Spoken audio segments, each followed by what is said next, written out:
Actually ये अभी भाई एक बता रहे थे कि इनका अभी प्रीवियस बैच में सीसीएन ने ही इनके भाई ने, ये 3 भाई पढ़ने आए थे।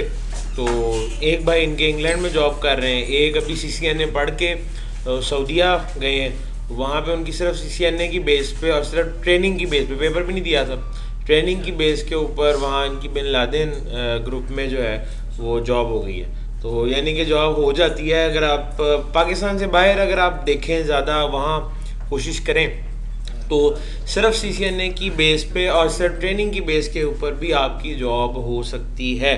तो लेकिन अगर आप ज़्यादा बेहतर उसमें मज़ीद प्रोफेशनल लेवल तक कर लें तो और ज़्यादा बेहतर पैकेज मिल जाएगा और ज़्यादा आसानी हो जाएगी, अपॉर्चुनिटीज़ ज़्यादा हो जाएंगी। तो ये है कि आप कोशिश जो है वो अपनी अभी से एनए लेवल के ऊपर भी आप जॉब ढूंढना चाहते हैं, यहाँ मुश्किल से नहीं मिलेगी, इसकी बात की गारंटी है। यहाँ पाकिस्तान में एनए की बेस पे नहीं आपको मिल सकती। रेफरेंस हो तो वो तो फिर कुछ भी ना पढ़ा हो तो मिल सकती है।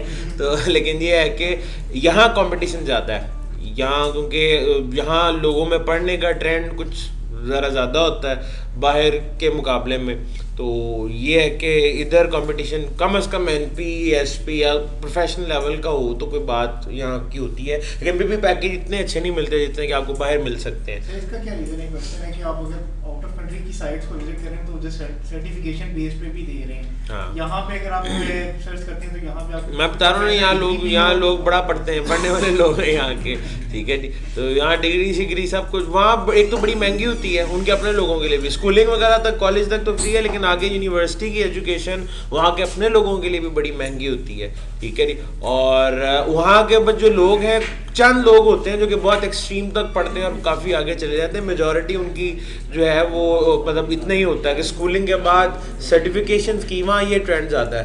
तो उन लोगों के लिए उन लोगों के अप्रोच ज़रा डिफरेंट है, तो ज़्यादा प्रैक्टिकली चीज़ों को सोचते हैं। वो कहते हैं एक बंदा स्किल्ड है, वो स्किल के ऊपर आपको हायर करते हैं। वो अगर उनको आपकी डिग्री से कोई कंसर्न ही नहीं है, एक बंदा आपने इलेक्ट्रिकल की डिग्री की हुई है और आपने स्किल आपके पास कोई दूसरी है, आपकी स्किल को देखेगा, डिग्री उसके लिए मैटर नहीं करती। सर वो कोडिंग की डिग्री को मानते हैं सऊदीया और यहाँ पे है, सऊदीया में और यूएई के अंदर, क्योंकि काफ़ी पुराना कॉर्बेट है वहाँ, जो अक्सर लोग हायरिंग अथॉरिटीज़ हैं वो भी कॉर्बेट के स्टूडेंट ही किसी ज़माने में रहे होते हैं, इस वजह से वो वहाँ पे एक्सेप्टेबिलिटी इसकी है। इन रीजन में अगर आप चले जाएं तो सिर्फ ट्रेनिंग यहाँ का जो सर्टिफिकेट है उसकी बेस पे भी मिल जाती है। अदरवाइज़ अगर आप यूएस जाते हैं या किसी यूरोपियन कंट्री, वहाँ पे आपके पास सर्टिफिकेट होना बहुत ज़रूरी है। वहाँ पे आप फिर एग्ज़ाम ऑनलाइन दे के फिर अप्लाई कीजिएगा, ठीक है। लेकिन स्टिल अगर वहाँ भी जा रहे हैं तो कोशिश ये करें कि एक दफ़ा बंदे का ना पढ़ाई का टेम्पो जो बना हो वो उसमें आप जितना पढ़ लें अच्छा है। एक दफ़ा टूट जाए, आप जॉब शुरू कर दें, उसके बाद दोबारा से उसको करना बड़ा मुश्किल होता है। तो कोशिश करें कम से कम आपका प्रोफेशनल लेवल तक होना चाहिए। चाहे आप अपने तौर पे पढ़ें, अगर कॉर्बेट नहीं आप आ रहे तो अपने तौर पे उसको, अब पढ़ना तो आ गया ना आपको पता है कैसे पढ़ना है, आपको पता है लैब मैनुअल होना चाहिए, आपको पता है बुक होनी चाहिए, आपको पता है सिमुलेटर होना चाहिए। तो आप अपने तौर पर पढ़ लें। अगर आप कॉर्बेट में नहीं आ गया कंटिन्यू कर सकते, अगर कंटिन्यू कर रहे हैं तो वो तो बहुत अच्छी बात है, लेकिन अगर नहीं कर रहे तो उसको छोड़िएगा मत, ठीक है। ये नहीं कि सीसीएन ने कर लिया और रुक गए, अपने तौर पे पढ़ना शुरू कर दें इसको, अपने तौर पे बुक्स ढूंढ लें, कोई ट्रेनिंग ऑडियो वीडियो ढूंढ लें कहीं से, उसको कर लें। तो कंटिन्यू उसको ज़रूर रखिएगा, कम से कम अपना नॉलेज प्रोफेशनल लेवल तक ज़रूर लेकर आएँ। चलिए जी स्टार्ट करते हैं अपने लेक्चर का आखिरी हिस्सा जो है। नेटवर्क जो होता है जी, इसकी 2 टाइप्स हैं। एक नेटवर्क होता है पॉइंट टू पॉइंट और एक उसकी टाइप होती है मल्टी एक्सेस। कोई भी नेटवर्क दुनिया, ये 2 मेजर टाइप्स हैं। वो आप कहेंगे सर वो तो वायरलेस होता है, फाइबर ऑप्टिक वाला होता है, लैन होता है, वैन होता है, डब्ल्यू लैन होता है, आप ये किन चक्रों में पढ़ के। बुनियादी टाइप्स इसकी 2 ही हैं, पॉइंट टू पॉइंट या multi access. Point to point network can be wireless, point to point network can be wired, वो फाइबर ऑप्टिक भी हो सकता है। मल्टी एक्सेस नेटवर्क वायरलेस भी हो सकता है, वायर्ड भी हो सकता है, फाइबर ऑप्टिक बेस्ड भी हो सकता है, ठीक है जी। लेकिन बुनियादी टाइप उसकी ये 2 हैं। अब इनमें फ़र्क क्या है? पॉइंट टू पॉइंट नेटवर्क कैसा नेटवर्क होता है? ऐसा नेटवर्क जिसमें एक वक्त में मैक्सिमम 2 डिवाइसेस आपस में कनेक्टेड होती हैं और कम्युनिकेट करती हैं। ऐसा नेटवर्क जिसमें एक वक्त में एट ए टाइम 2 डिवाइसेस आपस में कनेक्टेड हो और कम्युनिकेट करें।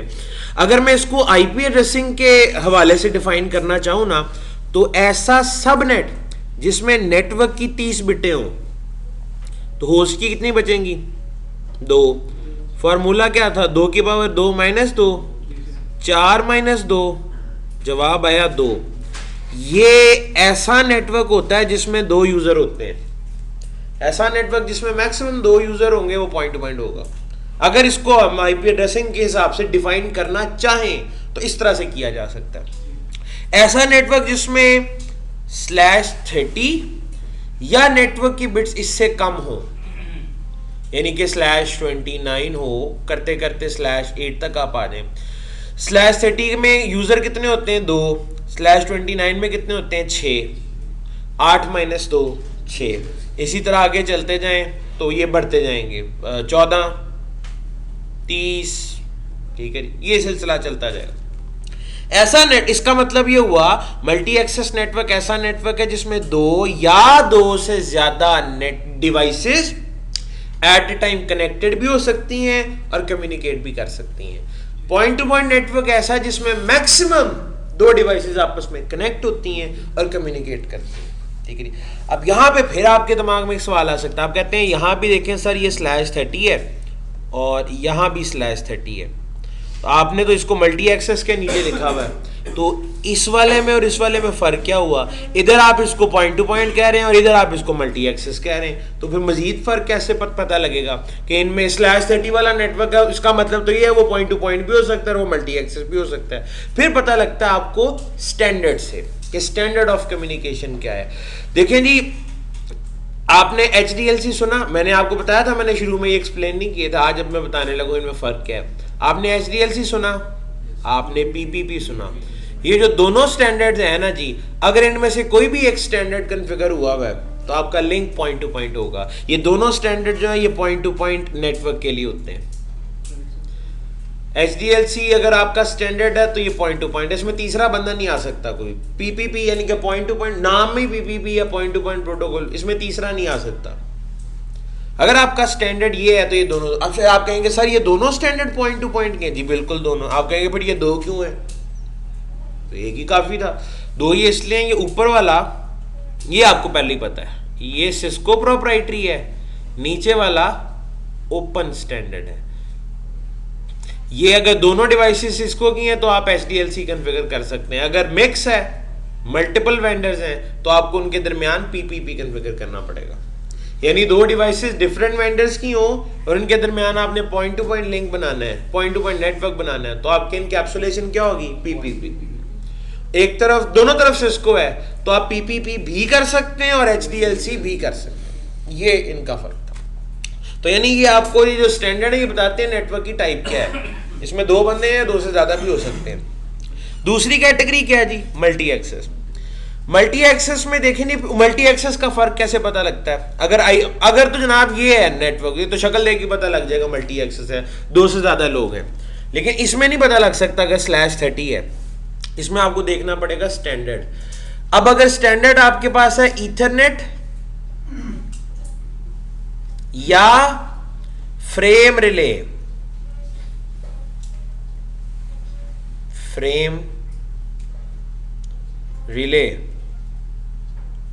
इस सूरत में ये दोनों स्टैंडर्ड्स मल्टी एक्सेस नेटवर्क के लिए होते हैं। अगर आपके नेटवर्क का स्टैंडर्ड ईथरनेट है तो इट इज मल्टी एक्सेस, अगर स्टैंडर्ड फ्रेम रिले है तो it is multi access. Ethernet में 2 या 2 से ज्यादा लोगों को एक ही वक्त में कनेक्ट और कम्युनिकेट करवाया जा सकता है। फ्रेम रिले में भी 2 या 2 से ज्यादा डिवाइसेस को एक ही वक्त में कनेक्ट और कम्युनिकेट करवाया जा सकता है। आप कहेंगे सर फिर इनमें क्या फर्क हुआ?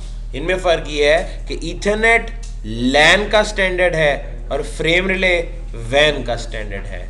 हम लोग ये सारे पढ़ चुके हैं, इनमें एक चीज हमने नहीं अभी पढ़ी, दैट इज फ्रेम रिले। आपको ये HDLC PPP कॉन्फ़िगर करना आता है? पहले दिन ही करा दिया था। एनकैप्सुलेशन HDLC कर लें तो हो जाएगी। और मैंने आपको असाइनमेंट दी थी, मैंने कहा था घर जाके आप एक लिंक PPP कर दें, वो हो गया था। लेकिन मैंने कहा था फ्रेम रिले नहीं करना, ये भी कहा। एक बंदे ने कोशिश की थी और नहीं हुआ था उससे, ठीक है, वो होना भी नहीं था। उसकी रीजन है, उसका जरा सेटअप डिफरेंट होता है। HDLC और PPP एक जैसे हैं, पर फर्क सिर्फ सिस्को और नॉन सिस्को का है। इनमें फर्क है, ईथरनेट लैन के लिए, फ्रेम रिले वैन के लिए। अच्छा, ये जो जितने भी मल्टी एक्सेस नेटवर्क होते हैं ना, अभी मैंने कहा उसमें 2 या 2 से ज्यादा लोग आपस में डायरेक्टली कनेक्ट हो जाते हैं। ठीक है। अब वो कनेक्टिविटी का क्या तरीका अगर ऐसे होगा, मिसाल के तौर पे ये दो राउटर्स हैं तो ये आपस में कनेक्टेड है, मैंने तीसरे को करना है तो ये यहाँ पे मैं इस तरह से जोड़ लगाऊंगा और ये तीसरा कनेक्ट करा दूंगा, ठीक है। ये बिल्कुल उसी तरह होता है जिस तरह बिजली चोरी करते हैं, कुंडा डालने वाला साहब। ये कुंडा डालने वाला साहब यहाँ पे नहीं होता जी, इसको सोफिस्टिकेटेड लफ्जों में वायर टैपिंग कहते हैं, वायर टैपिंग। तो वायर टैपिंग यहाँ पे नहीं हो सकती, ठीक है। तो मल्टी एक्सेस नेटवर्क बनाने के लिए यानी 3 डिवाइसेस को या 4 डिवाइसेस को कनेक्ट कराने के लिए आपको एक सेंट्रल डिवाइस की जरूरत होती है और वो सेंट्रल डिवाइस होता है स्विच। जिस नेटवर्क में स्विच लगा होगा आप समझ जाए वो मल्टी एक्सेस है। कोई भी तरह किसी भी तरह का स्विच जो है ना वो कि एक मल्टी एक्सेस नेटवर्क की पहचान होती है। पॉइंट टू पॉइंट में किसी इंटरमीडिएट डिवाइसेस की आपको जरूरत नहीं पड़ेगी, एक से निकला दूसरे से कनेक्ट हो गया। स्विच का होना इंडिकेशन है कि ये मल्टी एक्सेस नेटवर्क है। तो ईथरनेट मल्टी एक्सेस है, उसमें स्विच होता है, वही तो पढ़ा है इतने दिनों में, ठीक है जी। पिछले पूरे हफ्ते से वही देख रहे हैं, स्विच स्विच स्विच, ठीक। और वो था ईथरनेट स्विच। आज हम स्टार्ट करने लगे फ्रेम रिले को। तो याद रखिएगा जिस तरह ईथरनेट में स्विच होता है, ईथरनेट स्विच, उसी तरह फ्रेम रिले में भी स्विच होता है और उसको कहते हैं फ्रेम रिले स्विच। उसको क्या कहते हैं? Frame relay switch. लेकिन याद रखिएगा फ्रेम रिले स्विच खुद भी एक वैन डिवाइस है, लैन नहीं है। फ्रेम रिले खुद भी एक वैन डिवाइस है और उसके साथ सिर्फ वही डिवाइसेस कनेक्ट होती हैं जिन पे वैन स्टैंडर्ड सपोर्टेड हो। और वैन स्टैंडर्ड किस डिवाइस पे सपोर्टेड होता है? राउटर पे। यानी फ्रेम रिले स्विच के साथ क्या चीज कनेक्ट होती होगी? राउटर्स। फ्रेम रिले स्विच के साथ क्या कनेक्ट होता है जी? राउटर।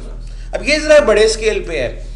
लैन में क्या होता है, इस कमरे के अंदर 10 लोग इकट्ठे कनेक्ट करा दिए और कम्युनिकेशन कर रहे हैं। वैन में क्या होगा, होंगे ज्यादा सारे लोग लेकिन वो दुनिया के मुख्तलिफ हिस्सों में होंगे, उनमें फासला ज्यादा होगा और वो राउटर्स के थ्रू फासला ज्यादा के लिए वैन चाहिए और उसके लिए राउटर चाहिए होता है। तो होंगे मुख्तलिफ राउटर्स लेकिन सबकी नेटवर्क आईडी सेम होगी। क्यों नहीं हो सकती? ये बिल्कुल हो सकती है। इसको नेक्स्ट स्लाइड में देख लेते हैं।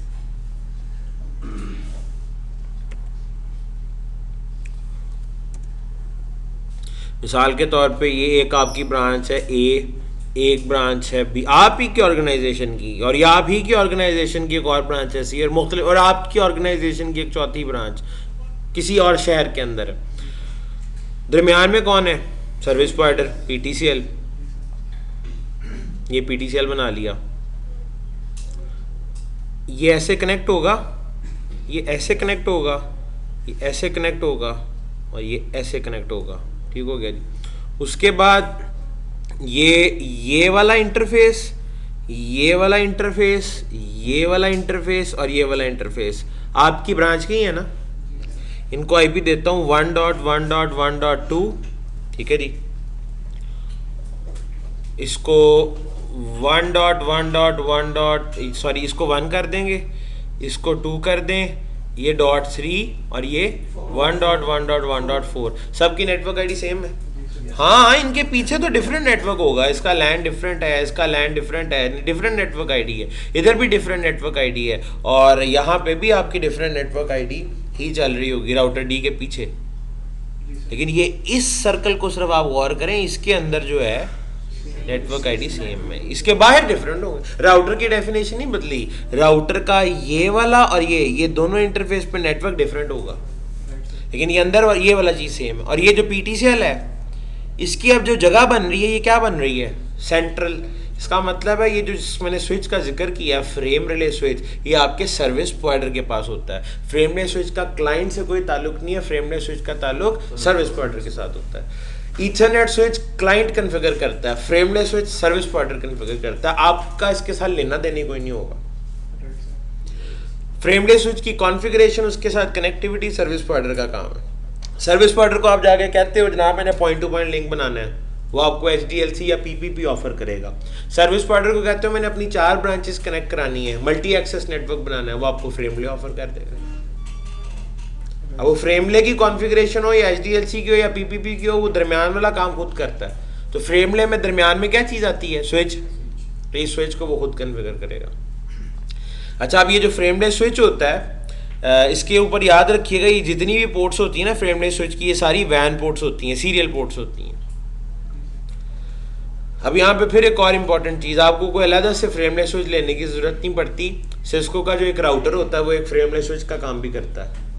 आपको ऐसी डिवाइस चाहिए ना जिस पे सीरियल पोर्ट्स हों, तो आप राउटर पे नहीं होती सीरियल पोर्ट, होती है। तो ये जो फ्रेमलेस स्विच का काम है, ये कोई अलग सी डिवाइस नहीं आपको खरीदनी पड़ती, सिस्को का ही एक राउटर है जो कि फ्रेमलेस स्विच के तौर पे, कोई भी राउटर 2500 सीरीज का हो, 2600, 2800 हो, सिस्को का हर राउटर फ्रेमलेस स्विच का काम करता है। फ्रेमले का जो कॉन्सेप्ट है वो किस लेयर का कॉन्सेप्ट है? लेयर 2 का कॉन्सेप्ट है।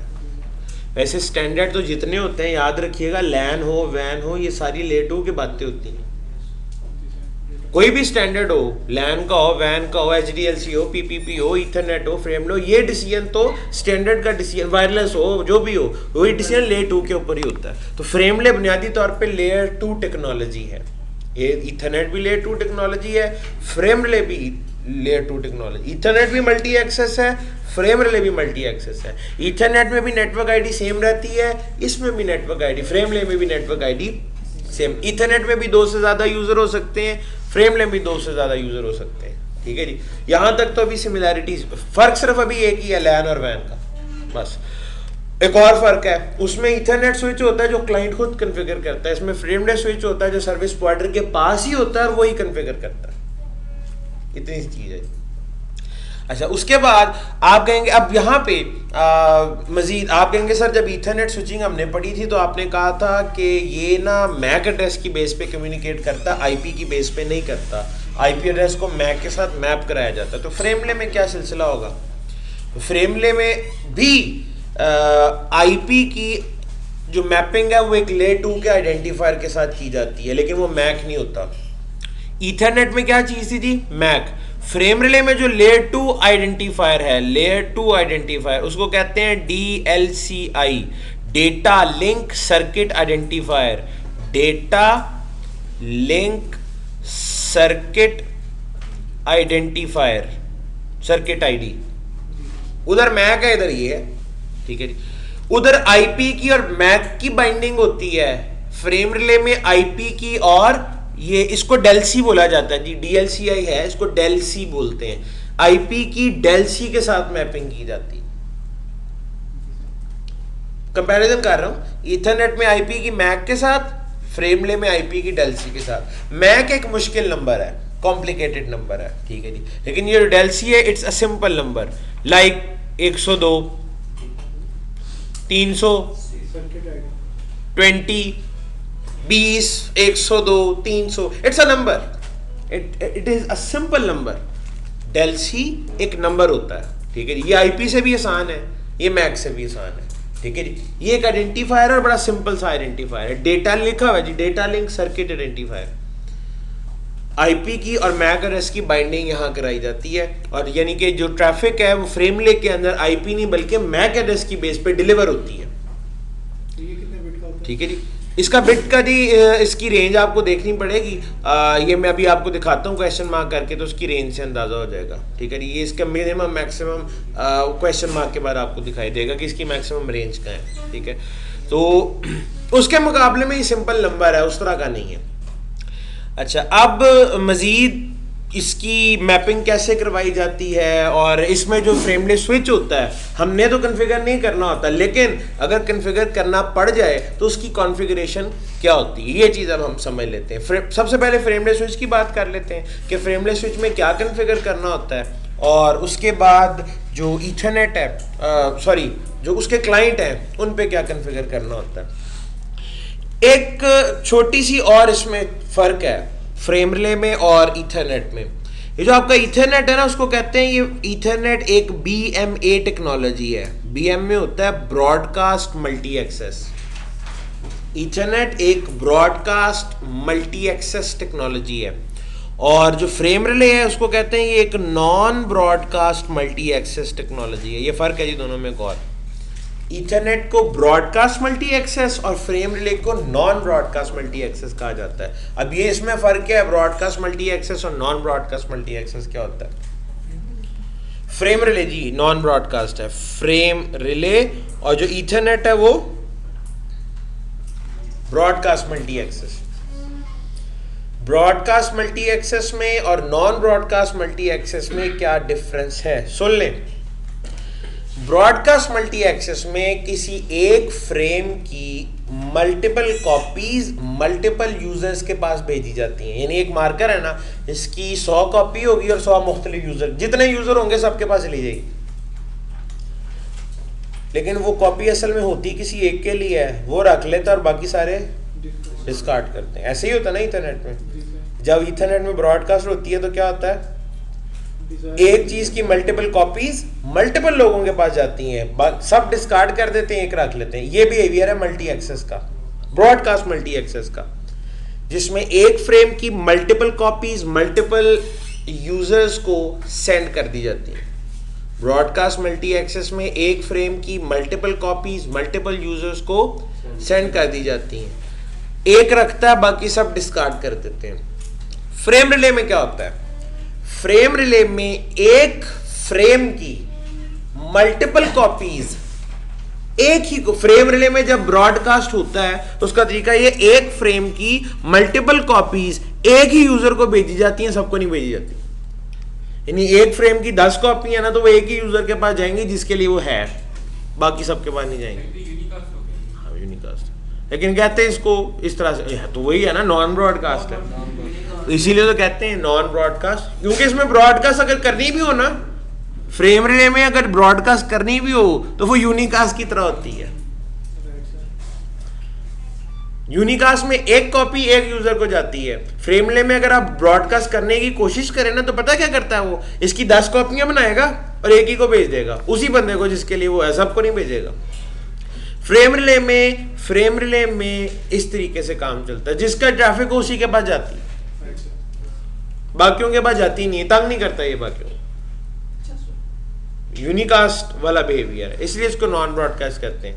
मल्टीपल कॉपीज एक को जाती हैं, उसमें मल्टीपल कॉपीज मल्टीपल को जाती हैं, इस वजह से फ्रेम रिले को क्या कहा जाता है, नॉन ब्रॉडकास्ट मल्टी एक्सेस। और ये पता है ऐसा क्यों है, इसको ऐसा होना चाहिए था। लैन में तो ये चीज अफोर्ड की जा सकती है, बैंडविड्थ ज्यादा होती है, फ्री की होती है। ये वैन है, वैन में आप ब्रॉडकास्ट बिला वजह नहीं कर सकते, वो होता भी लिमिटेड है और पैसे भी खर्च हुए होते हैं आपके, तो उस पर आप बर्डन नहीं डाल सकते इस तरह से। तो इस वजह से उसके अंदर उस तरह की ब्रॉडकास्ट का चक्कर ही नहीं है, डेडिकेटेडली जिसकी ट्रैफिक है उसी को जाती है। और ये बिहेवियर नहीं है कि सबको दे दो, जिसकी है वो रिसीव कर लेगा, बाकी डिस्कार्ड कर देंगे, ऐसा नहीं होता जिसमें।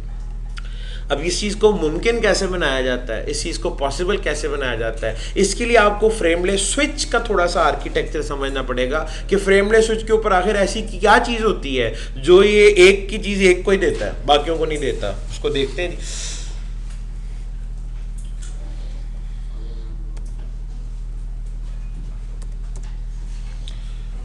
फ्रेम रिले स्विच, अब मैंने आपको कहा ना, ये एक राउटर ही आप इसको कंसीडर करें, फ्रेम रिले स्विच एक राउटर ही से ये काम लिया जा सकता है।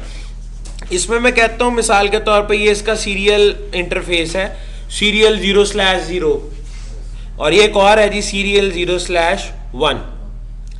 अब ये है क्या चीज, frame relay switch, FR switch, frame relay switch. इसके अंदर किया ये जाता है जिस तरह ईथरनेट स्विच में क्या बनता है इंटरनली, VLANs, इसके अंदर बनते हैं वर्चुअल सर्किट। फ्रेम रिले में बनता है वर्चुअल सर्किट, ईथरनेट में बनता है VLAN। VLAN में कितने लोग होते हैं एक वक्त में, काफी ज्यादा, सारे डाल दें आप, 2 या 2 से ज्यादा हो सकते हैं ना। अच्छा, अब वर्चुअल सर्किट में क्या होता है, वर्चुअल सर्किट ना बिल्कुल एक पाइप की तरह होता है। ये एक इंटरफेस से कनेक्ट होता है, यहां से शुरू होता है और किसी दूसरे इंटरफेस पे जाके खत्म हो जाता है। ऐसे एक ये जो वर्चुअल सर्किट है ना, इसका काम होता है, ये मैक्सिमम 2 ब्रांचेस की आपस में कनेक्टिविटी करा सकता है। अब 2 ब्रांचेस की क्यों करवा रहा है, वो इसलिए करवा रहा है कि देखें, इस इंटरफेस के साथ, इस फ्रेमलेस स्विच की इस इंटरफेस के साथ एक ही राउटर अटैच होगा ना, कोई और एक ही डिवाइस अटैच हो सकती है, 2 तो नहीं हो सकती। मैं कहता हूँ जी, ये एक आपने इधर कनेक्ट करा दिया और दूसरी डिवाइस इस तरफ कनेक्ट हो जाएगी, ठीक है जी, इसका सीरियल 0/0 हो सकता है। मुझे बताएं, अब इसकी ट्रैफिक यहां से आएगी, इसमें एंटर होगी। अब जो चीज पाइप में एंटर होती है ना, वर्चुअल सर्किट का कमाल ये है कि वर्चुअल सर्किट उस ट्रैफिक को लीक नहीं करता, ये किसी और के पास नहीं भेजेगा। जो चीज अब यहां से इन होगी ना, ये पाइप की आउटपुट जिस तरफ है, ये वहीं से उसको निकालेगा, ये कोई और नहीं भेज सकता। तो ये पाइप 2 इंटरफेसेस को जोड़ता है, जिसका मतलब है ये 2 ब्रांचेस को कनेक्ट कराता है। अगर तीसरी ब्रांच आ जाए तो ये एक पाइप उसको नहीं जोड़ सकता। इस वर्चुअल सर्किट का पूरा नाम पता है क्या? इसको पीवीसी कहते हैं। आप कहते हैं सर पीवीसी तो पाइप होते हैं, वो पॉलीविनाइल फलाना फलाना, ये वो नहीं है। पीवीसी का मतलब होता है परमानेंट वर्चुअल सर्किट। ये सर्किट जब बन जाता है तो ये परमानेंट रहता है उस वक्त तक जब तक आप डिलीट ना कर दें, ठीक है जी। इसको क्या कहते हैं? परमानेंट वर्चुअल सर्किट, जिसका काम है दो ब्रांचेस को आपस में कनेक्ट करा देना।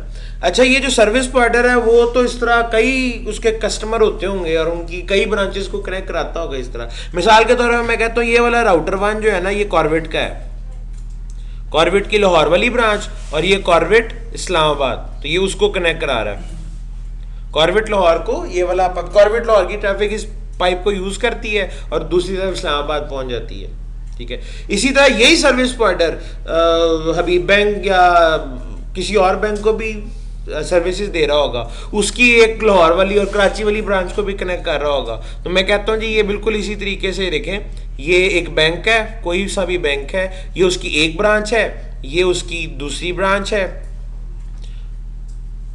जो किसी और शहर में हो सकती है, मिसाल के तौर पे कराची में, ठीक है।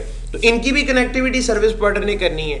सर्विस प्रोवाइडर इसके लिए पता है क्या करेगा? सर्विस प्रोवाइडर इसके लिए एक और पाइप बनाएगा, दूसरा पाइप, इस वाले को इसके साथ कनेक्ट करा देगा, ठीक है जी, यूं। और ये पाइप क्या कहलाएगा? पीवीसी, ठीक है जी। और एक पाइप ग्रीन कलर का, एक पाइप रेड कलर का। रेड पाइप में से कॉर्बेट की ट्रैफिक जा रही है, ग्रीन पाइप में से हबीब बैंक की ट्रैफिक जा रही है, और ये दोनों एक दूसरे में मिक्स नहीं होंगे। अच्छा, इस तरह सर्विस प्रोवाइडर के इस फ्रेमलेस स्विच पे काफी सारे पाइप नहीं होंगे, तो उनमें रंग तो नहीं होंगे ना, ग्रीन पाइप रेड पाइप, तो उनमें वो डिफरेंशिएट कैसे करता होगा? इन वर्चुअल सर्किट में जो डिफरेंशिएट करने वाली आईडी होती है, आइडेंटिफायर चाहिए ना जो इनको कर सके, उस आईडी को ही तो कहते हैं DLCI, data link circuit identifier. वो जो नंबर मैं बता रहा था ना आपको डेलसी, वो इन पाइप्स में फर्क करने के लिए। अब लिख ले, एक पीवीसी जो होता है ना, एक पीवीसी के दो डेलसी होते हैं, दो नंबर होते हैं, यानी एक इसके जितने एंड्स होते हैं ना उतने नंबर। मिसाल के तौर पे इस पाइप की इस साइड का नंबर है 102, इस साइड पे कोई और रख दें 201। अब ये है, इसकी एक साइड का अलग नंबर होगा, दूसरी साइड, एक पाइप के दो होते हैं, एक से एक एंड का अलग, दूसरे एंड का अलग। इस वाले का मिसाल के तौर पे आप कहते हो 103 है, इस वाले का कोई और रख दो, सेम नंबर दोबारा रिपीट नहीं हो सकता जी। एक तरफ 103, दूसरी तरफ 301।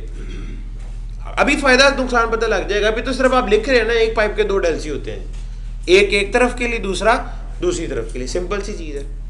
और एक स्विच के ऊपर एक नंबर दूसरी दफा रिपीट नहीं हो सकता। इसी से तो फर्क पता लगता है, यही तो डिफरेंशिएट करता है, ये नंबर ही तो अलग कर रहा है। अच्छा, अब सुने, वहां पे क्या करते थे, आईपी की और मैक एड्रेस की बाइंडिंग कर देते थे। यहां पे मैं कहता हूं जरा देखिएगा, 1.1.1.1 इसका आईपी है, इधर 1.1.1.2 इसका आईपी है। राउटर 1 को पता है मैं क्या बात समझाऊंगा? देखो मैं कैसे मैपिंग कराने लगा हूं। मैं कहता हूं यार, अगर तूने कभी भी 1.1.1.2 पे ट्रैफिक भेजनी हुई ना, तो तू वो ट्रैफिक 1.1.2 की बजाय तुम उसको भेजना 103 पे। मैप कर दिया ना जी, उधर आईपी को इसके साथ मैंने इसको मैप कर दिया। अब जहां से ये, जब यहां से फ्रेम निकलेगा आपका, मैं फ्रेम फिर क्यों बोल रहा हूं, फ्रेम ले 2 पे होता है जी। तो जब फ्रेम यहां से निकलेगा तो वो कहता, ये कहता हुआ निकलेगा कि मैंने 1.1.1.2 पे जाना है, नहीं, वो कहेगा माय डेस्टिनेशन इज 103। वो ये शोर डालता है, फ्रेमलेस स्विच पे पहुंचा, लैंड किया उसने यहां सीरियल 00 पे। अब सीरियल 00 पे एक से ज्यादा पाइप भी अटैच हो सकते थे, लेकिन उसने पूछा भाई तूने किस पाइप में जाना है, अभी तो एक ही है ना, उसने पूछा किस पाइप में जाना है, 103। किस में जाना है, वो उसको किस पाइप में एंटर कर देगा, 103 वाले में। ये इसकी इनपुट है ना 103, 103 की आउटपुट कहां पे है, 300। कहीं और से निकल सकता है नहीं, यहां से ये बाहर निकलेगा, जब बाहर निकलेगा तो किधर जाएगा, आगे कौन है। अच्छा, अब राउटर 2 को अगर मैं ये समझाना चाहूं कि भाई तूने 1.1.1.1 पे जाना है, तो क्या बताऊंगा, 301। अब जब फ्रेम यहां से निकलेगा कहेगा 301 301 301 301, छोड़ डालता हुआ इधर पहुंचा इंटरफेस पे, अगर किधर जाना है 301, तो इसको किस पाइप में एंटर करेगा? यहाँ से इन होगा, तो जो चीज यहाँ से इन होगी वो आउट कहाँ से होगी? 103 से। तो 103 से आउट हो गया, किधर पहुंचेगा? कहीं और जा सकता है दाएं बाएं? इथरनेट में चला जाता है? हाँ, सबके पास जाता है, सबके पास जाता है। जिसका मैक होता है वो रख लेता है, बाकी डिस्कार्ड कर देते हैं। यहाँ पे जिसके पास जाना उसी के पास जाता है। अच्छा, इसी तरीके से मुझे अगर मैं यहाँ कहूँ, यहाँ ये है 2.1.1.1 और इधर है जी 2.1.1.2। आपको वैसे एक और बात बताऊँ, खतरनाक हो जाएगी आपके अभी लेवल के लिए, लेकिन मैं बता देता हूँ। अगर अगर अगर मैं यहाँ पे और यहाँ पे, ये बैंक कौन सा जी? अगर मैं यहाँ पे आईपी रख दूं 1.1.1.1 और इधर भी रख दूं 1.1.1.2, वो फर्क पड़ेगा? आईपी पे तो आप जा ही नहीं रहे, आप तो पाइप नंबर से जा रहे हैं। तो सर्विस प्रोवाइडर को तो पता ही नहीं होगा आपका आईपी क्या है। सर्विस प्रोवाइडर को आप आईपी तो नहीं भेज रहे ना, आप तो सर्विस प्रोवाइडर को कह रहे हो 102 102 102, दूसरी तरफ से 201 201, तो आप को मसला ही कोई नहीं पड़ेगा। तो आप कहेंगे सर ये क्या कहानी है, ये कोई नई स्टोरी चल पड़ी है। आपने एक टेक्नोलॉजी का नाम सुना होगा, VPN, वर्चुअल प्राइवेट नेटवर्क, ठीक है जी, वर्चुअल प्राइवेट नेटवर्क। ये जो आप इस वक्त पढ़ रहे हैं ना, ये एक VPN की एग्जांपल है। VPN क्या होता है? VPN ये होता है कि आप एक पब्लिक नेटवर्क को इस्तेमाल करते हुए अपने प्राइवेट नेटवर्क को इस तरह से कनेक्ट कराते हैं कि जैसे आपके प्राइवेट नेटवर्क एक दूसरे के साथ डायरेक्टली कनेक्टेड है।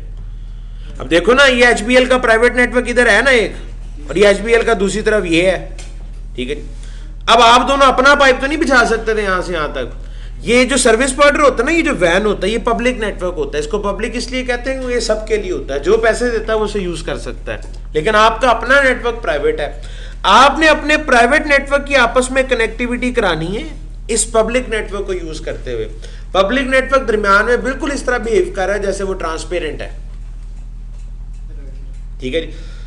प्राइवेट नेटवर्क को कनेक्ट करवाया, एक दूसरे के साथ डायरेक्टली कनेक्ट हो गए, but they are virtually directly connected. Physically private के दरमियान पब्लिक नेटवर्क है और फिर प्राइवेट नेटवर्क है, लेकिन आपको लगेगा क्या जैसे आपका प्राइवेट नेटवर्क दूसरी तरफ प्राइवेट नेटवर्क से डायरेक्टली कनेक्टेड है, दरमियान में कोई भी नहीं है।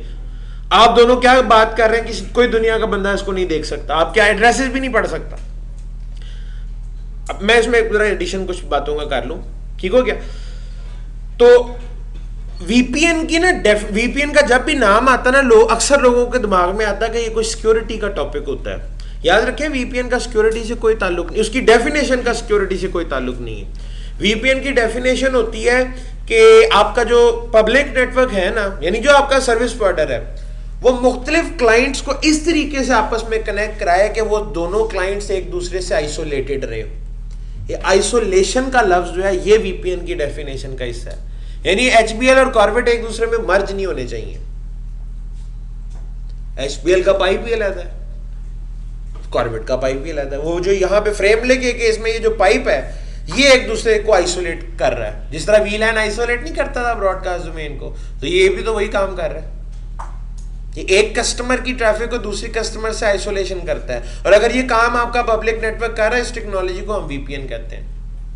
अब VPN की ना बहुत सारी टाइप्स हैं, ये दर्जनों किस्म के VPN होते हैं।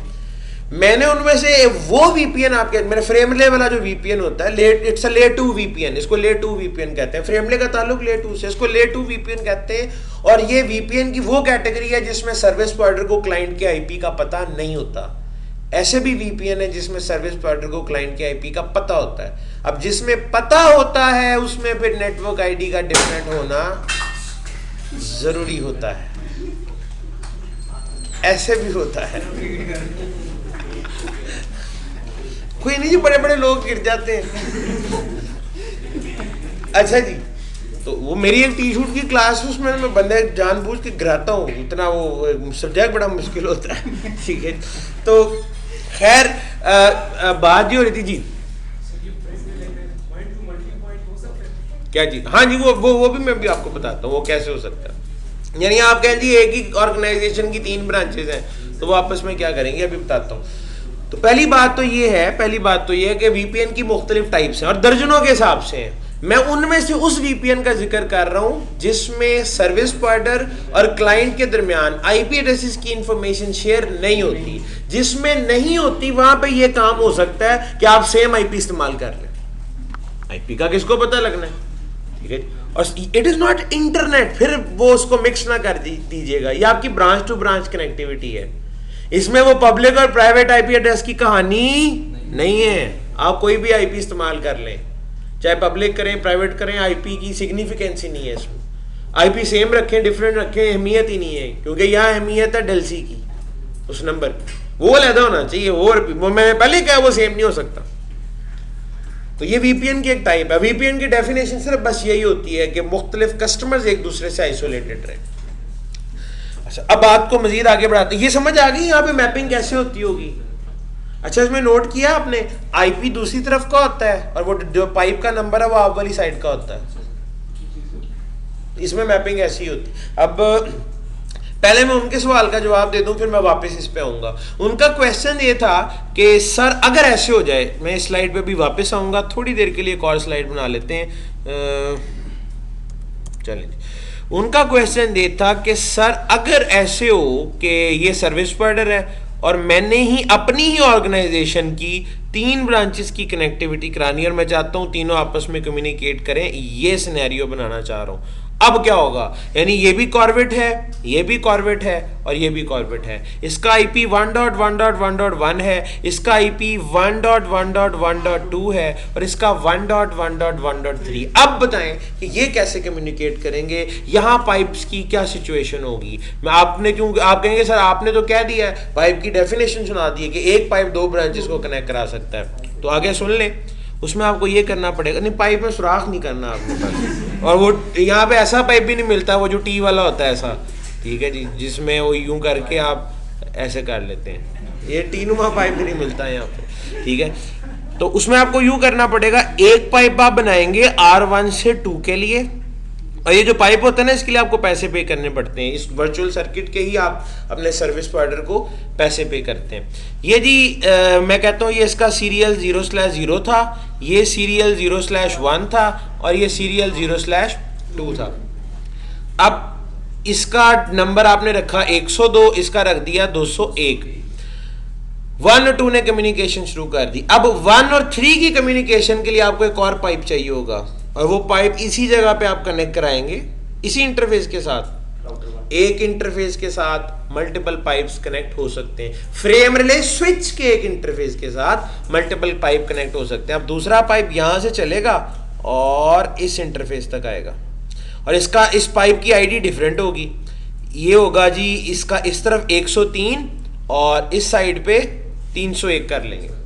अब इस पाइप का फायदा ये है कि ये आपकी राउटर 1 से 3 तक की कम्युनिकेशन करा देगा, 1 से 3। लेकिन अगर 2 ने 3 के साथ कम्युनिकेशन करनी है उसके लिए आपको यहाँ पे एक और पाइप रिक्वायर्ड होगा, ठीक है जी। तो वो टी वाला नहीं बन सकता, अलग अलग पाइप करने पड़ेंगे, ठीक है जी। तो ये आपको एक और वर्चुअल सर्किट, और इसकी आईडी इस तरह से कर लेंगे, इधर 203 और इधर 302। अच्छा, अब यहां पे मैपिंग का क्या क्राइटेरिया होगा। मिसाल के तौर पे अब राउटर 1 को देखें, मुझे क्या समझाना पड़ेगा, मुझे बताना पड़ेगा यार अगर तो तूने 1.1.1.2 पे जाना है ना तो तू डेल्सी इस्तेमाल करेगा 102, और अगर तूने 1.1.1.3 पे जाना है तो तू डेल्सी इस्तेमाल करेगा 103। अब अगर इसने 1.1.3 पे जाना है तो यहां से जो फ्रेम निकलेगा वो कहेगा जी 103 103 103। इस इंटरफेस पे पहुंचेगा, आगे 2 पाइप है, वो कहेगा मेरे पास 2 है, 102 भी है 103 है, तुमने किस पे जाना होगा 103। वो इसको इस पाइप के अंदर एंटर कर देगा। अब पाइप में जो चीज यहां से एंटर होती है वो आउट कहां से होगा, ये वाला पाइप जो है ये आउट होगा 301 से। तो यहां से आउट होने का मतलब क्या है 1.1.1.2। अगर आपका डेल्सी ये होता तो आप कहां जाते 1.1.1.2। पॉइंट क्लियर है। तो मल्टीपल का फिर ये तरीकाकार होता है। अच्छा जनाब, ये क्लियर है, अब आगे चलते हैं।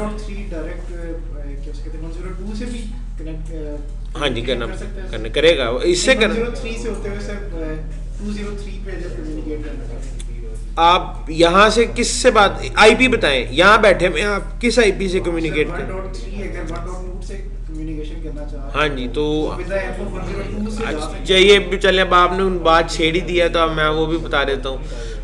फ्रेम रिले जी, इसके ना कनेक्टिविटी के दो स्टाइल होते हैं। ये जो अभी मैंने तस्वीर एक बनाई है, ठीक है, ये वाली, इसको कहते हैं full mesh frame relay. Full mesh frame relay, ये जो डिजाइन है ये क्या कहलाता है जी? Full mesh frame relay. Full mesh frame relay में ये होता है हर क्लाइंट का दूसरे क्लाइंट के साथ एक पाइप मौजूद होता है। 2 ने अगर 3 से बात करनी है, पाइप है। 2 ने 1 से बात करनी है, पाइप है। इसी तरह 1 ने 3 से करनी है, पाइप है। 1 ने 2 से करनी है, पाइप है। इसी सिनेरियो के अंदर अगर मैं चौथी ब्रांच लेकर आता हूं, मुझे क्या करना पड़ेगा? मुझे नए कितने पाइप लगाने पड़ेंगे? 4 से 1 के लिए एक पाइप, 4 से 2 के लिए एक पाइप, और 4 से 3 के लिए एक पाइप। एक ब्रांच अगर मेरे इदारे में बढ़ती है तो एक ब्रांच के बढ़ने से एक पाइप नहीं बढ़ रहा, मल्टीपल पाइप बढ़ रही। अगर मैं 5वीं ब्रांच ले आऊंगा तो एक पाइप नहीं बढ़ेगा, मल्टीपल पाइप्स बढ़ेंगे, 4 बढ़ेंगे। 5 को 1 से, 5 को 2 से, 5 को 3 से, 5 को 4 से। फुल मैश में ये है, क्या फुल मैश आपको कॉस्टली नहीं पड़ेगा? फुल मैश आपको इतना कॉस्टली पड़ेगा कि आप इसे अफोर्ड नहीं कर पाएंगे। फुल मैश ऐसा डिजाइन है जो बहुत कम इस्तेमाल होता है बहुत एफिशिएंट। जाहिर आपने जिसे बात करनी है, you have pipe for that, ठीक है जी। इसका एक ऑल्टरनेट भी है, ये इसका फुल मैश डिजाइन है, इसका एक ऑल्टरनेट डिजाइन भी है, और उस डिजाइन को क्या कहते हैं और वो कैसे बनता है? वो बनता है जी ऐसे। आप अपनी ब्रांचेस में से ना एक ब्रांच को सेंट्रल ब्रांच या हेडक्वार्टर डिक्लेयर कर देते हैं, ठीक है जी। ये ब्रांच आपकी सर्विस पार्टनर से कनेक्ट हो गई, यानी कि फ्रेमलेस स्विच से। उसके बाद बाकी आपने अपने ब्रांच ऑफिस बनाए। इसमें आप करते ये हैं कि जो पाइप बनाने वाला तरीका कारण है, आप इसको कहते हैं जी ये मेरे ना टोपोलॉजी का हब है, ठीक है जी। आप करेंगे ये कि जितनी भी आपकी ब्रांचेज है ना, आप सिर्फ जो पाइप है वो ब्रांच टू हब खरीदेंगे। अब राउटर 2 से राउटर 3 के लिए पाइप मौजूद नहीं है, लेकिन राउटर 2 और राउटर 3 कम्युनिकेशन कर सकते हैं। उसका तरीकाकार ये होगा, 2 से पहले ट्रैफिक जाएगी हब के पास, और हब से राउट होके इस पाइप के थ्रू ट्रैफिक आएगी 3 के पास। अब इससे फर्क ये पड़ा है कि एक हॉप एक्स्ट्रा आ गया बीच में। पहले राउटर 2 और राउटर 3 डायरेक्टली कनेक्टेड थे, हैं अभी भी डायरेक्टली कनेक्टेड अगर आईपी के वाले से मैं बात करूं, लेकिन इनका पाथ अब डायरेक्टली कनेक्टेड नहीं है। 2 से पहले ट्रैफिक 1 पे जाएगी, 1 से पाइप चेंज करेगी और दूसरे पाइप से नीचे आएगी। जैसे अभी थोड़ी देर पहले आप वीलैन का टैग चेंज कर रहे थे, अब आप डेल सी चेंज करेंगे, हब जो है वो डेल सी पे चलता है। इसको अगर हम हब कह रहे हैं तो इनको क्या कहेंगे? इनको कहा जाता है स्पोक, और इस डिजाइन को कहा जाता है hub and spoke frame relay. पहला क्या था?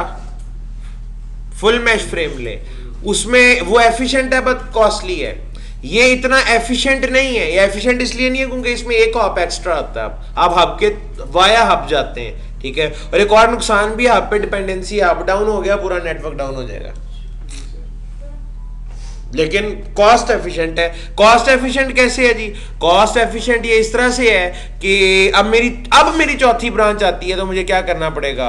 अब मेरी चौथी ब्रांच आती है तो मुझे सिर्फ एक पाइप लेना पड़ेगा 4 से हब तक, बस। सर इसमें टाइम ज्यादा वेस्ट नहीं? एक हब एक्स्ट्रा हो गया ना, तो वो जो राउंड ट्रिप टाइम होता था, आरटीडी पिंग किया था, याद है? आरटीडी दिखाया था आपको, वो बढ़ नहीं जाएगा? बढ़ जाएगा। बंदे ने इस्लामाबाद जाना है, आपको नहीं, मैं पहले पेशावर जाऊंगा फिर आऊंगा वापस, ये तो लंबा काम पड़ जाएगा। इस तो ये है, लेकिन पैसे कम लगेंगे। और इस तरह होता है, आपने कभी नोट किया हो, आपने किसी कहीं ट्रैवल करना हो ना बाय एयर, तो आप अगर कनेक्टिंग फ्लाइट्स लें तो आपको सस्ती मिलती हैं, ठीक है। डायरेक्ट हमेशा महंगी होती है, तो वही कहानी है यहाँ पे भी। तो फ्रेमले में 2 है, हब एंड स्पोक है, और लेकिन दोनों में करना एक ही काम पड़ता है, पाइप बनाना पड़ता है बस। आपको पाइप बनाना आना चाहिए। पाइप या तो एक बनेगा या ज्यादा बनेंगे। फुल मैश में ज्यादा पाइप बनते हैं और हब एंड स्पोक में एक पर ब्रांच एक पाइप, ब्रांच टू हब, बस ये काम। अच्छा, अब इसकी कॉन्फ़िगरेशन में दो चीजें सीखने वाली हैं। आपने नोटिस किया मैपिंग कहाँ पे होती है? मैपिंग सर्विस प्रोवाइडर पे नहीं होती, मैपिंग क्लाइंट पे होती है। सर्विस प्रोवाइडर पे क्या होता है?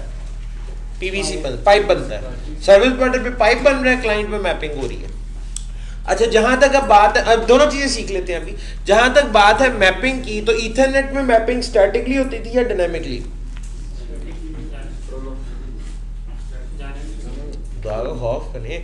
डायनामिकली होती थी। आर्प मैंने आपको पढ़ाया था, एड्रेस रेजोल्यूशन प्रोटोकॉल होता है जो खुद ही ब्रॉडकास्ट करता है और खुद ही फिर जवाब रिक्वेस्ट आती है वो भी ब्रॉडकास्ट होती है। इस तरह से मैपिंग होती है। आप नहीं करते। मैंने भी पिंग किया था तो मैंने मैपिंग कराई थी, आपने कभी कराई है? नहीं, आज तक कराई है। तो फिर आप कैसे कह सकते हैं स्टैटिकली? उसमें ऑप्शन ही एक है, डायनामिक। लेकिन जब हम बात करते हैं फ्रेम रिले की मैपिंग की, यानी आईपी टू डेल्सी, ये वाली मैपिंग स्टैटिकली भी हो सकती है और डायनामिकली भी हो सकती है। फ्रेम रिले में मैपिंग स्टैटिक और डायनामिक दोनों ऑप्शन हैं। फ्रेम रिले में मैपिंग स्टैटिकली भी होती है और डायनामिकली भी होती है। और डायनामिक के अंदर प्रोटोकॉल होता होगा और उस प्रोटोकॉल का नाम है इनवर्स आर्प। सेम नाम तो नहीं ना रख सकते थे, उधर आर्प है तो यहां पे इनवर्स आर्प।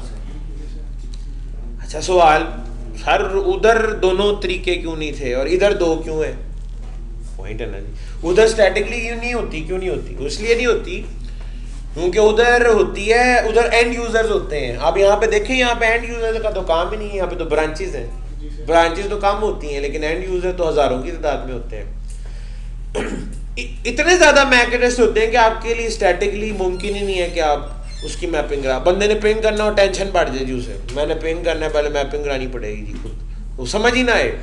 और मैक एड्रेस है बड़ा मुश्किल, तो उसके लिए तो वैसे ही आपकी जान निकल जाए मैपिंग कराते हुए। दूसरी चीज वो है लैन। लैन होता है फ्री। लैन में बैंडविड्थ होती है एबंडेंट, बहुत ज्यादा होती है, ठीक है जी। तो वहां पे ब्रॉडकास्ट अफोर्ड हो सकती है। आप ब्रॉडकास्ट करते हैं ना, रिक्वेस्ट भी ब्रॉडकास्ट, रिप्लाई भी ब्रॉडकास्ट, तो इस वजह से वहां पे ही हम स्टैटिकली करते ही नहीं है, आप चला देते हैं, जो कि ब्रॉडकास्ट फिनोमेना को इस्तेमाल करते हुए मैपिंग करा देता है। जिस तरह आर ब्रॉडकास्ट करता है उस तरह इनवर्स आर भी ब्रॉडकास्ट ही करता है।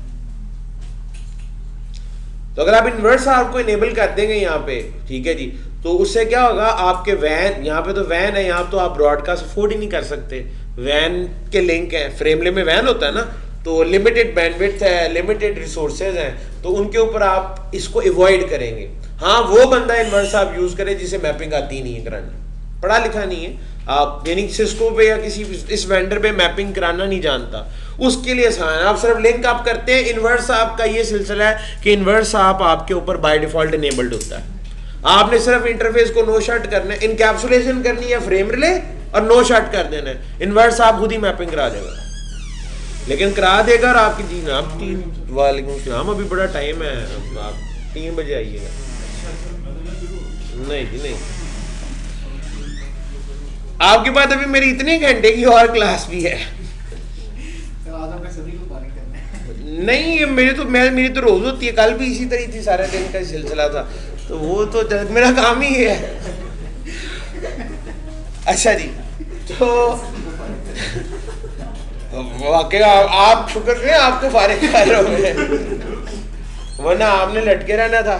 अब इतने लेक्चर आपको और पढ़ने थे ना, तो मैं बड़ी तेज बोल रहा हूँ और ना ही मैं अपने टॉपिक्स पे स्किप कर रहा हूँ। सारी चीज़ें वही हैं, आपका कंटेंट्स कवर हो जाएंगे। मैंने वही कहा था आपके लिए बर्डन हो सकता है, इसलिए मैं वीडियो बना रहा हूँ। मुझे कोई मसला नहीं होगा इस वक्त, मुझे पता है आपका दिमाग सुन्न हो चुका होगा काफ़ी हद तक, लेकिन चलें।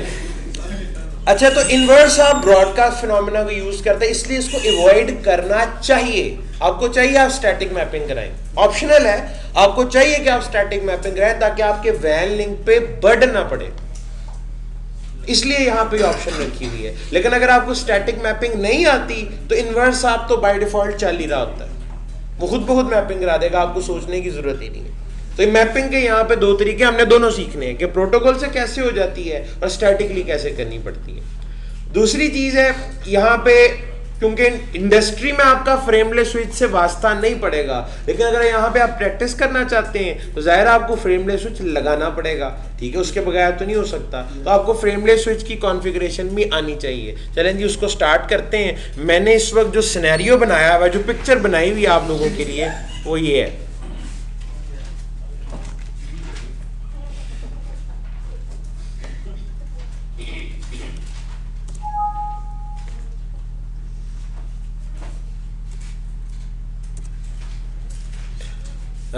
एक तरफ राउटर ए है जो हमेशा से रहा है आपके कोर्स में, एक तरफ राउटर बी है। Basic CCNA lab diagram. आज से पहले इन दोनों के दरमियान HDLC या PP भी होता था, आज फ्रेमले कर देंगे जी।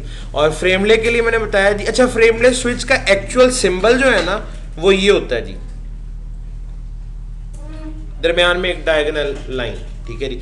और इसके ऊपर मैंने आपको बताया जितने इंटरफेसेस हैं वैन इंटरफेसेस होने चाहिए। तो इसको राउटर को इसके साथ कनेक्ट करा दूंगा वैन के थ्रू, और यहाँ से इसको इसके साथ कनेक्ट करा देंगे। यहाँ पे मैं कहता हूँ जी सीरियल 0/0 है, इधर भी सीरियल 0/0 है, इधर का IP वही है जो हमेशा से रहा है 1.1.1.1 और इधर 1.1.1.2। इसका ये वाला जो इंटरफेस है इट इज सीरियल, अब ये एक डिफरेंट डिवाइस है ना, इसके अपने इंटरफेसेस हैं। मैं कहता हूँ इट इज सीरियल 0/0 और ये वाला जो है ये सीरियल 0/1। इन दो ब्रांचेस की कनेक्टिविटी के लिए आपको इस जगह पे क्या बनाना है, pipe PVC, permanent virtual circuit. इसका मैं डेल्सी सोच लेता हूँ, इसको 102 रख लेंगे और इसको 201। आपने पाइप बनाना है और पाइप को जोड़ देना है। एक जोड़ लगेगा इस इंटरफेस पर, दूसरा लगेगा इधर, बिल्कुल उसी तरह जिस तरह VLAN बनाते हैं और पोर्ट की मेंबरशिप करा देते हैं, इसमें भी वर्चुअल सर्किट बनता है और पोर्ट उसका हिस्सा बन जाएगी, ठीक है। तो शुरू करेंगे इससे। एक अहम तरीन चीज और, ये जो केबल है ये कौन सी है, V.35। इसकी एक साइड DTE होती है और एक साइड DCE होती है। अब मुझे जरा बताइएगा यहाँ DTE किधर होगी और DCE किधर होगी। याद रखना आपने, ये जो फ्रेमलेस स्विच है ना, इसके जितने भी इंटरफेसेस होंगे ये सब DCE होने चाहिए और ऑपोजिट साइड पे DTE आएगा, यानी यहाँ पे क्लॉक रेट कन्फिगर होगा। चले जी, अब इसको कन्फिगर करते हैं। अब डायग्राम आप वही पैकेट ट्रेसर में बनाना चाहें वहां बना ले। मैंने दूसरा सिमुलेटर ऑन, इमुलेटर ऑन किया हुआ, मैं उसी के ऊपर कराया, तो फर्क कोई नहीं है। और राउटर भी मैंने कहा लैब में जाए तो 2500 सीरीज के राउटर पे भी हो जाएगा, 7200 सीरीज पे भी हो जाएगा, 2800 सीरीज पे हो जाएगा, सब पे एक जैसा तरीकाकार है। इस वक्त मैं फ्रेम रिले स्विच के ऊपर हूं, एक्चुअली ये राउटर ही है। अब सिर्फ ये देखना है कि इस पे फ्रेमलेस स्विचिंग इनेबल कैसे होती है। ग्लोबल मोड में आया, ये कमांड देने से एक राउटर के ऊपर फ्रेम रिले स्विचिंग भी इनेबल हो जाती है। बाकी सब कुछ जो था वो तो इनेबल ही है, अब ये फ्रेम रिले स्विचिंग भी करवाएगा। इस कमांड के बगैर ये फ्रेम रिले स्विच बनता नहीं है। तो ग्लोबली आपने ये फीचर इसके ऊपर इनेबल कर दिया। अच्छा जी, अब उसके बाद वो जो पाइप है, वो पाइप का ताल्लुक इंटरफेसेस के साथ नहीं है। एक तरफ सीरियल 00, दूसरी तरफ सीरियल 01। तो आप पहले जाएंगे इंटरफेस सीरियल 00 में, इस पे जाके पहले कहेंगे नो IP एड्रेस। ये क्यों कहा है, बुनियादी तौर पे ये राउटर है, हो सकता है पहले इस पे किसी ने IP कॉन्फ़िगर किया हो, तो वो IP मैंने खत्म कर दिया। उसके बाद इनकैप्सुलेशन, ये रूटीन का काम है, इनकैप्सुलेशन देनी। आज इनकैप्सुलेशन क्या हो जाएगी, उसके बाद नेक्स्ट इसके अंदर एक कमांड है विच इज ऑप्शनल, लेकिन आपको देनी जरूर चाहिए, frame relay INTF type DCE। अब ये मैंने क्या किया है, समटाइम्स होता है ये जी कि आपकी वो जो V.35 केबल है ना, वो गलती से आप उल्टी लगा देते हैं। DTE इधर आ गया, DC दूसरी तरफ चला गया। इस कमांड से होता है ये अपनी अगर आपने केबल उल्टी लगा दी है ना, तो ये ऑटोमेटिकली DTE को DC बना देता है, क्योंकि वो मैंने आपको कहा था उसके फिजिकल उसमें कोई फर्क नहीं है, फर्क सिर्फ अंदर के प्रोग्राम में है, तो ये उसको चेंज कर देता है। तो अगर केबल उल्टी भी लग गई है तो सिक्योरिटी पॉइंट ऑफ व्यू से है, लेकिन बाय डिफॉल्ट तो आपने लगाया ही ठीक होगा इसको, यहाँ पे DC होगा, आपको ये जरूरत ही नहीं पड़ेगी, लेकिन दे देना बेहतर रहता है। इंटेंशनली या गलती से आपसे केबल उल्टी लग सकती है, तो ये उसको कवर कर लेगा। हाँ जी, सिर्फ फ्रेम। इसको DC बनाया क्यों है, क्लॉक रेट देने के लिए, तो वो तो देना पड़ेगा। क्लॉक रेट जितना देना दे दें आप, 128,000। ये को मैं नया काम तो नहीं कर रही, पहले भी किया है, हमेशा से करते आ रहे। अच्छा अब नया काम करने लगा हूँ, पाइप जोड़ने लगा हूँ इसके साथ। पाइप जोड़ने की कमांड देखें, फ्रेम रिले राउट, पहले कमांड लिखता हूँ फिर समझाता हूँ। राउट इंटरफेस सीरियल 0/1 201। इसको गौर से देखें और समझें, आपको समझ भी खुद बहुत आ जाएगी। मैं इस वक्त किस इंटरफेस में हूँ? 00 में। मैंने कहा भाई कि 00 का जो ये 00 इनपुट इंटरफेस है और उसका इनपुट डेल सी 102 है। कोई भी चीज जो 00 में आए और उसको डेल सी असाइन हो जाए 102, तो उसकी आउटपुट कहां से निकालनी है? यहां से निकाल दो और डेल सी ये होगा दूसरी तरफ। राइट साइड वाला इस आउटपुट का, लेफ्ट साइड पे जो कुछ है वो इनपुट है। राउट का मतलब यही है ना, इधर से आएगा तो उधर निकाल देना, राउट कर देना इसको। ये पाइप की एक साइड जोड़ दिया आपने। अब है तो ये इंटरफेस, जब तक यहां पे नो शॉट नहीं करेंगे ये आप तो नहीं होगा। बुनियादी तौर पे राउटर का इंटरफेस है, नो शॉट तो करना। अच्छा क्या एक इंटरफेस कर देना काफी है? इसी का ही दूसरा इंटरफेस कॉन्फ़िगर होगा। इंटरफेस सीरियल 0/1, वही सारी कमांडें यहां भी दे दें। नो आईपी एड्रेस, सिर्फ एक लाइन का फर्क पड़ेगा। ये जो आपने राउट वाली कमांड दी है इसको उल्टा कर देना दूसरी तरफ। Frame relay interface type clock rate, जो भी रखना चाहे रखा जा सकता है, रख दिया। फ्रेम रिले राउट, इधर उल्टा हो जाएगा वो।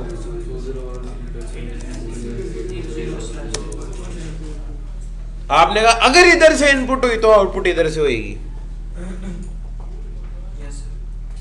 पाइप बन गया। नो शॉट करना तो इसका बुनियादी हक बनता है, राउटर का इंटरफेस है, जब तक नहीं करेंगे आप नहीं होगा। फ्रेमलेस स्विच कॉन्फ़िगर हो गया जी। एक पाइप ऐसे बन गया, जैसे एक पाइप बना वैसे 200 पाइप बन जाएंगे। पाइप ऐसे ही बनता जी, क्या नहीं? फर्क क्या आएगा? डेल्सी बदल जाएंगे, इंटरफेस बदल जाएंगे, बाकी तो कॉन्सेप्ट तो यही है। जो एक पाइप बनाना जानता है वो 1000 पाइप भी वैसे ही बनाने हैं, वो बन जाएंगे। अच्छा जी, उसके बाद इसको वेरीफाई कैसे करते हैं? उसकी वेरिफिकेशन की कमांड है जी, शो फ्रेम रिले राउट। शो फ्रेम रिले राउट एंटर करते हैं जी। जरा देखिएगा, आपको जो आपने लिखा वही नजर आ रहा है। वो कहता है अगर इनपुट इधर से होगी और डेल्सी ये होगा तो आउटपुट इधर से होगी। अच्छा, उसके बाद इनपुट अगर इधर से होगी तो आउटपुट इधर से होगी। तो दोनों तरफ आपने अपने हाथ से जो कमांड लिखी थी वही नजर आ रही है। दोनों के साथ स्टेटस इनएक्टिव नजर आ रहा है, तो इनएक्टिव ही आना है। क्यों? अगर वो आप डायग्राम देखें जो आपने बनाई है, तो जनाब आपने ये जो लिंक है, ये वाला लिंक आप किया, ये वाली साइड तो अभी डाउन है ना, और यहां से ये वाली साइड भी। जब तक उसको अप नहीं करेंगे तब तक ये लिंक अप नहीं होगा। ये पाइप बंद तो गया लेकिन इस्तेमाल नहीं हो रहा। तो इसको इस्तेमाल करने के लिए अब आपको कस्टमर साइज की, ये तो आपकी सर्विस प्रोवाइडर एंड की कॉन्फ़िगरेशन थी ना, अब आपको कस्टमर पे जाके इसकी कॉन्फ़िगरेशन करनी पड़ेगी। ठीक हो गया जी। अब कस्टमर एंड पे जाते हैं, वहां पे बड़ा आसान है, वहां पे आप कोई मुश्किल चीज नहीं है, वो रूटीन वाली चीजें। राउटर ए के इंटरफेस पे पहले क्या किया करते थे आप? इंटरफेस सीरियल 00 आईपी देते थे जी, 1.1.1.255.0.0 पहले ऐसे ही देते थे, आज भी ऐसे ही देंगे। एनकैप्सुलेशन देते थे पहले आप, एसडीएलसी और पीपीपी देते थे, आज आप नो शॉट करते थे, तो आज भी करेंगे। खत्म। क्लॉक रेट दे दिया है, वो डीसी पे होता है, डीटी पे नहीं होता। एक साइड कन्फिगर हो गई, मैंने मैपिंग नहीं कराई, और अगर मैंने मैपिंग नहीं कराई तो मैपिंग डायनामिकली हो जाएगी। अब जाऊंगा बी पे। बी पे क्या करूं? जो करते आए हैं आज तक,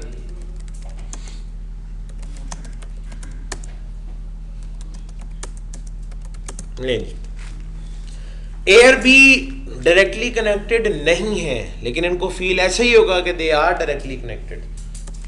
अब आप जरा शो आईपी राउट करें, अभी लिंक आप ये हो गया, एक ही नेटवर्क है ना और डायरेक्टली कनेक्टेड है। यहां से कहीं से पता लग रहा है कि ये इनडायरेक्टली कनेक्टेड है? नहीं, लेकिन इट इज। ये है वीपीएन। अब आप यहां से पिंग करें जी, इसको पिंग करते हैं, देखते हैं क्या आउटपुट आती है। पिंग आप बी पे, ए का आईपी क्या है? एक चीज याद रखिएगा जी, इसमें पहला पैकेट ड्रॉप नहीं होता, क्योंकि इसमें मैपिंग पहले हो जाती है, ये ऑन डिमांड नहीं। मैंने बताया था ना ऑन डिमांड और प्री बिल्ड, तो फ्रेम रिले में मैपिंग जो है ये ऑन डिमांड नहीं है, ये प्री बिल्ड है। मैपिंग पहले ही हो जाती है, वो इंतजार नहीं करती पहले पैकेट का, ठीक है। इनवर्स आर्प में और आर्प में ये फर्क है। मैंने आपको कहा था जी इनवर्स आर्प जो है वो आपके लिंक के लिए एक अच्छी ऑप्शन नहीं है, आपको स्टैटिक मैपिंग करानी चाहिए। तो अगर आपने स्टैटिकली मैपिंग करानी हो तो उसका तरीकाकार जो है वो क्या होगा वो देख लें। इस इंटरफेस को शट डाउन कर दें जी, जिसको आप कराया था शट डाउन। शट डाउन होने से हर चीज बंद हो जाती है, यहां तक कि इनवर्स आर भी बंद हो जाएगा। ए पे भी शट डाउन कर दें और बी पे भी शट डाउन कर, दोनों तरफ शट डाउन। अब यहां कमांड है जी no frame relay inverse arp. इसको चलाने की कमांड क्या होती होगी? फ्रेम रिले इनवर्स आर, जो फैक्ट्री से दे के भेजी जाती है। तो मैंने क्या कर दिया है, no frame relay inverse arp. A पे जाएं, no frame relay inverse arp, दोनों तरफ इनवर्स आर बंद कर दिया। अब अगर मैं लिंक को नो शट डाउन करूं तो क्या होगा? मैपिंग नहीं होगी, इनवर्स आप जो बंद है। तो अब मैपिंग कौन कराएगा? हम कराएंगे, स्टैटिकली करानी पड़ेगी। अब स्टैटिक का तरीका अगर देख लें, स्टैटिक का तरीका ये होता है फ्रेम रिले मैप, बहुत आसान है। आईपी अपनी साइड का होता है कि दूसरी तरफ का? दूसरी तरफ का। तो फ्रेम रिले मैप आईपी, ठीक है जी, और आईपी 1.1.1.2 ए को दूसरे की तरफ का बताना है ना, और इसके लिए डेल सी कौन सा है? अपनी तरफ का, अपनी तरफ का। ये मैपिंग हो गई जी। आपने कहा जी इस आईपी को इस डेल सी के साथ मैप कर दो, थोड़ा सा स्टैटिक राउंड की तरह। हाँ जी उसी तरह ही है। और इसी तरह अब आप बी पे जाएं, वहां पे क्या कहूं? फ्रेम रिले मैप, ए का आईपी क्या है? आपका डेल सी क्या है? आईपी बीच में मिस हो गया, मैप आईपी, ठीक है। और इसके बाद अब आप नो शट कर दें।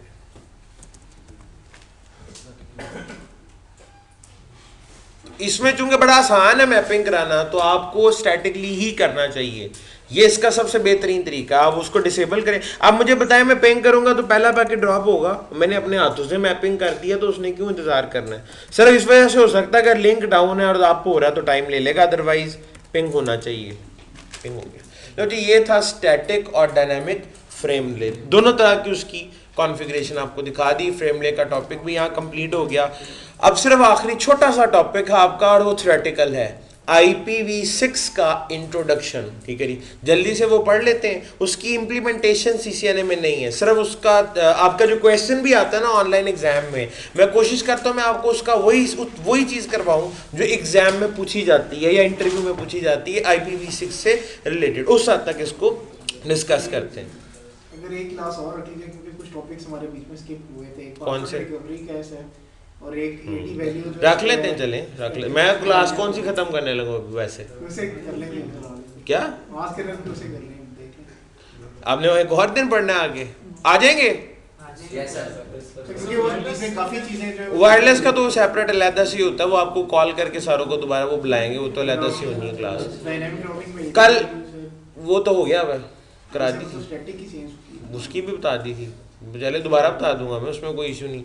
आप आना चाहते हैं क्लास और रखना चाहते हैं तो रख लें, नो प्रॉब्लम। कल आ जाए, फिर कल ही कर लें इसको, कल लास्ट लेक्चर कर लेते हैं, कल कर लेते हैं। फिर अगर कल आना तो फिर ठीक है, आज इसको यहाँ पे रोक लें, आप कल ही इसको देख लेंगे। कल आपके फिर उसी टाइम पे, कल कितने बजे रखें क्लास? 11 बजे। 4 की जरूरत नहीं, कल 1.5 घंटा ही चाहिए आपको। वो कल वही होगा ना, वो तो मिल कल ही ले लीजिएगा, जिसको आज चाहिए वो ले लें। कल जी 11 बजे कल क्लास होगी आपकी, 11 बजे।